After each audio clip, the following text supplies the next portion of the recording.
नमस्कार। इन खबर में आपका स्वागत है। आम चुनाव 2024 के लिए दोनों तरफ की सेनाएं सज चुकी है। उम्मीदवारों का ऐलान हो रहा है। बहुत सारी सीटें हैं जहां अभी होना बाकी है, लेकिन सबसे ज़्यादा चर्चा जो इस समय हो रही है वो उत्तर प्रदेश में समाजवादी पार्टी द्वारा उम्मीदवारों को बदलने को लेकर के। चाचा शिवपाल यादव को बदायूं से लोकसभा का टिकट दिया गया था। क्षेत्र में घूमे, उसके बाद पार्टी ने प्रस्ताव पारित करके भेज दिया कि शिवपाल यादव की बजाय उनके बेटे आदित्य यादव को बदायूं से चुनाव लड़ाया जाए। फैसला अखिलेश यादव को करना है। दरअसल अखिलेश यादव चाहते हैं कि चाचा शिवपाल यादव दिल्ली की राजनीति करे, एमपी बने, लेकिन चाचा हैं कि मानते नहीं, वो लखनऊ में ही रहना चाहते हैं।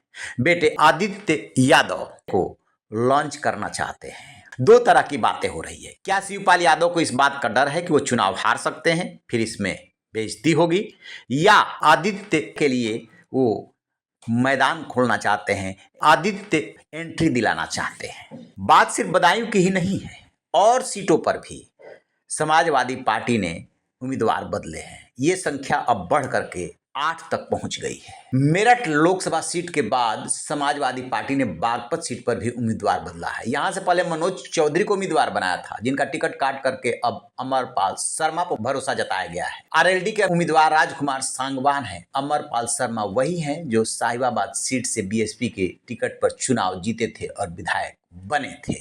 इसके पहले मेरठ में भानु प्रताप सिंह को उम्मीदवार बनाया गया था। उनका टिकट काट करके सरदना के विधायक अतुल प्रधान को उम्मीदवार बनाया गया, और अब अतुल मेरठ की सरदना सीट से विधायक तो हैं ही, मेरठ से लोकसभा का चुनाव लड़ेंगे या नहीं लड़ेंगे, इस पर भी संशय है। वहां पर भी फिर से बदलने की बात हो रही है। उम्मीदवारों को बदलने का सिलसिला धर्मेंद्र यादव से शुरू हुई थी।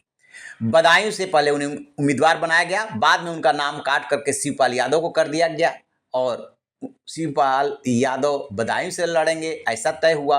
धर्मेंद्र यादव को आजमगढ़ भेज दिया गया। बात यहीं पर आकर के नहीं रुकी। बिजनौर, मुरादाबाद, नोएडा, इन सीटों पर भी उम्मीदवार बदले गए। बिजनौर से पहले यशवीर सिंह को टिकट दिया, बाद में दीपक सैनी को उम्मीदवार बना दिया। इसी तरह मेरठ सीट से पहले सुप्रीम कोर्ट के वकील भानु प्रताप सिंह को टिकट दिया गया, बाद में अतुल प्रधान को बना दिया गया। नोएडा से पहले डॉक्टर महेंद्र नागर को दिया गया, बाद में अवाना को दे दिया गया, फिर से नागर को दे दिया गया। मुरादाबाद का किस्सा सबको पता है। आजम के दबाव में रुचि बीरा को पहले टिकट दिया गया, उससे पहले एसटी हसन जो मौजूदा सांसद हैं उनको दिया गया, बीच में बदल करके रुचि बीरा को, और फिर से अब एक चिट्ठी वायरल हो रही है जिसमें एकदम साफ साफ लिखा हुआ है कि एसटी हसन ही समाजवादी पार्टी के उम्मीदवार हैं। लेकिन ये चिट्ठी देर से पहुंची, लिहाजा वो उम्मीदवार बनने से चूक गए और रुचि बीरा वहां से चुनाव लड़ा रही है।